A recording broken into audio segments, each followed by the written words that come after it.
Lord. మార్చి 8వ తేదీ 2025.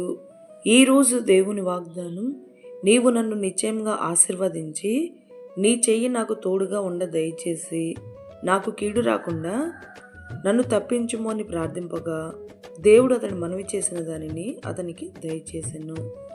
దినవృత్తాంతముల మొదటి గ్రంథం 4వ అధ్యాయం 10వ వచనం. దయగల యేసయ్య తనకు నిజంగా మొరబెట్టు వారికి ఆసన్నుడే, వారి మనవిని ఆలకించి నిశ్చయంగా ఆశీర్వదించువాడు. ఇరుకులలో సరిహద్దులలో విశాలతను ఏర్పరచువాడు. నమ్ము బిడ్డలకు కీడు రాకుండా తన హస్తాన్ని తోడుగా నుంచి వారు మనవి చేసిన దానిని దయచేయవాడు. అటువంటి దేవుని కలిగిన మనము ఆయన రాజ్య వారసులుగా దీవించబడింది. ఈ రోజు వాగ్దానం మన జీవితంలో నెరవేరాలని కోరుకుంటూ జీసస్ పరిచర్యలో మీ సహోదరి